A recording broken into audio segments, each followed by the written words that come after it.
Olá pessoal, sou o professor César Hildo, professor especialista em filosofia. Estamos aqui nos estudos do governo trazendo para você essa maravilhosa disciplina que é a filosofia.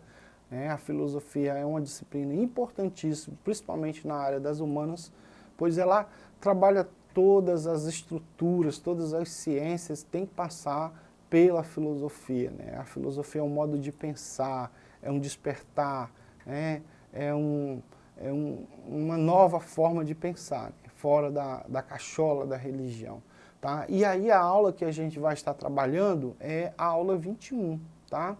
E é conteúdo para a primeira série, e a temática que vamos estar trabalhando é a tolerância cultural, construindo uma sociedade igualitária. Então, você já talvez tenha acompanhado a aula anterior falando sobre intolerância cultural, e hoje a gente vai estar vendo práticas de tolerância, como a gente deve suportar o diferente, como a gente deve conviver, sabendo que existe pessoas que têm estilos de vida, filosofias de vida, que praticam a religião e que são direitos que são adquiridos na Constituição do Brasil. Essa forma da pessoa pensar diferente é um direito constitucional e que você tem que entender isso, tem que saber conviver, praticar a resiliência, a tolerância e saber conviver com o diferente. As pessoas são diferentes e elas têm direito de pensar assim. Tá bom, pessoal? E aí, vamos estar focando num textozinho didático para a gente poder conduzir a nossa aula, e a gente vai estar dando pausa, vai estar explicando, e você pode estar printando para você poder estar fazendo anotações e também servir lá para a aula final, para o nosso exercitando, tá? Então vamos lá. Então, o nosso primeiro texto aí já começa falando sobre tolerância como base filosófica. Por que que a filosofia ela vai trabalhar com esse contexto? Porque a filosofia ela vai trabalhar com diversas culturas, a filosofia trabalha com ideias, E aí, dentro das ideias, pode acontecer que há uma disparidade, uma má interpretação, e aí ela vem para poder trazer a ética, trazer a luz para tudo isso. Tá? Então ele vai dizer assim, o texto: a possibilidade da construção de uma cultura de tolerância implica na satisfação das necessidades fundamentais das grandes maiorias excluídas do bem-estar material, cultural e espiritual. Então essas pessoas que estão incluídas nesse sistema de exclusão é justamente esse pessoal que faz parte principalmente da cultura e também do espiritual, que é uma parte importantíssima na área das humanas. Tá? E aí o que está ligado a tudo isso? Ele vai dizer a fome, a pobreza, a marginalização são resultados de situações de profunda intolerância e focos de novas atitudes de intolerância e violência. Então é comum a gente, por exemplo, ver os jornais noticiando que geralmente nas favelas, ambientes onde tem uma quantidade muito grande de pessoas pobres, geralmente pessoas de cores, pessoas que estão ligadas à descendência afro, e aí costuma marginalizar, costuma criminalizar, costuma tecer comentários, justamente que essas pessoas que vivem nesses ambientes, que são um ambiente totalmente salutar, são locais bons de conviver, são locais onde as pessoas realmente convivem, eles costumam direcionar alguns conteúdos a essas comunidades, levando ao preconceito. Isso não pode acontecer, isso é desumano, tá? Isso é desumano, porque no ambiente de uma favela existe uma maioria de pessoas que são gente boa, são gente trabalhadeira, são pessoas estudiosas. E agora mesmo nas Olimpíadas a gente tem visto a sociedade pegar um tapa na cara. A maioria dessas pessoas que estão levando medalha e são de comunidades pobres, comunidades assistidas pelo governo, onde as políticas públicas não têm chegado, onde a saúde é precária, onde a educação realmente é precária, e a gente vê que isso tem trazido aí, tem desenvolvido algo que é totalmente satisfatório para a sociedade quebrar a cara. Então, a tolerância não pode ocorrer em relacionamentos marcados pela desigualdade.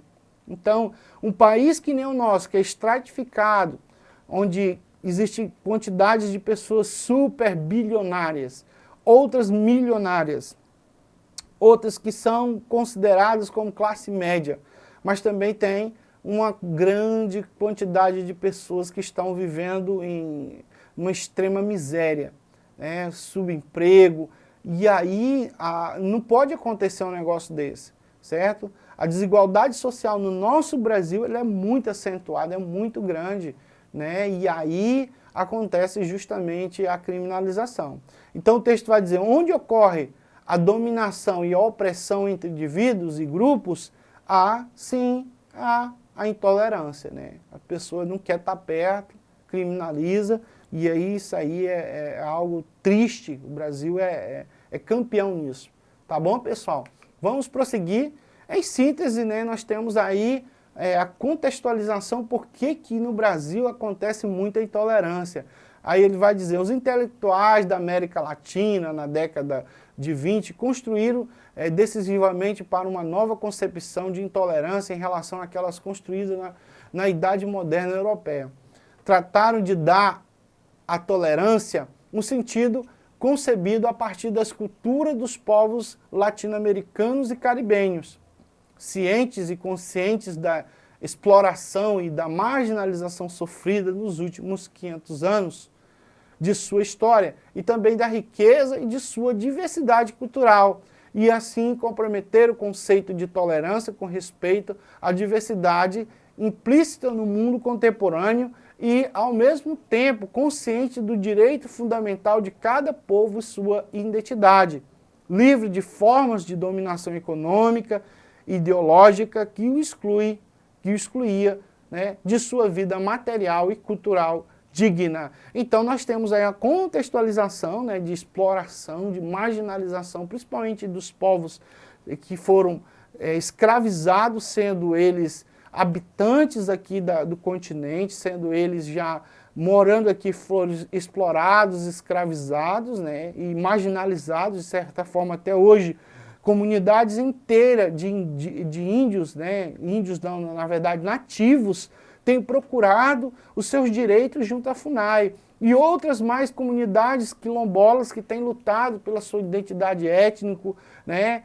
O direito de ter a sua terra, de ter a sua cultura, de ter os seus costumes preservados, a sua identidade.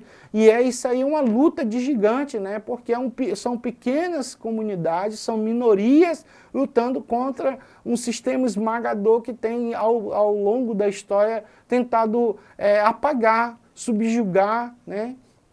E essas lutas são constantes, tá bom, pessoal? E é necessário a gente entender e isso respeitar, porque o Brasil, ele tem uma Constituição que sustenta direito, né, a essas comunidades, tá? E aí a gente vamos para a intolerância como divisão. Intolerância é uma atitude mental caracterizada pela falta de habilidade, vontade de reconhecer e respeitar diferenças em crenças e opiniões. No ambiente que a gente vive escolar, existem pessoas que pensam de forma diferente, mas não é porque elas pensam que a gente tem que matar elas, tem que tirar o direito, torcer o direito da pessoa a falar. Então, no sentido político e social, intolerância é a ausência de disposição para aceitar pessoas com um ponto de vista diferente. Como um construto social, isso está aberto à interpretação. Por exemplo, alguém pode definir tolerância como uma atitude expressa, negativa ou hostil em relação às opiniões dos outros, mesmo que nenhuma ação seja tomada para suprir tais opiniões divergentes ou calar aqueles que as têm. Tolerância, por contraste, pode significar discordar pacificamente. Eu sou tolerante, então eu discordo da forma como você pensa politicamente, mas eu não vou estar te perseguindo, querer te matar, tirar o direito de tu pensar. Eu só não concordo com o teu modo de pensar. Então, a tolerância, ela sabe que existe diferente, mas concorda de forma pacífica.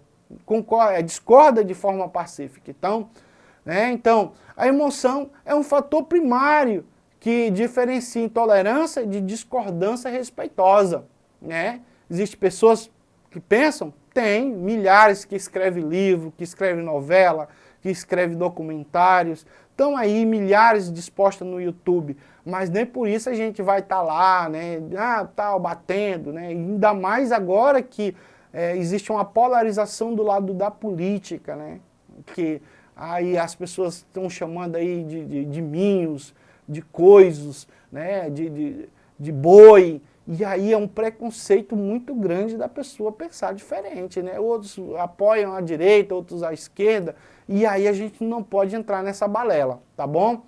A intolerância pode estar baseada no preconceito, podendo levar à discriminação. Formas comuns de intolerância incluem ações discriminatórias de controles sociais como racismo, o sexismo, antissemitismo, homofobia, heterossexismo, ateísmo, que são...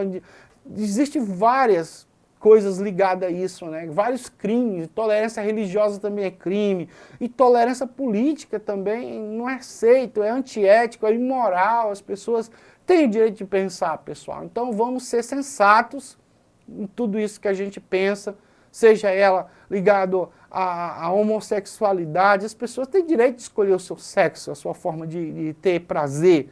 Eu não posso mandar no corpo da outra pessoa.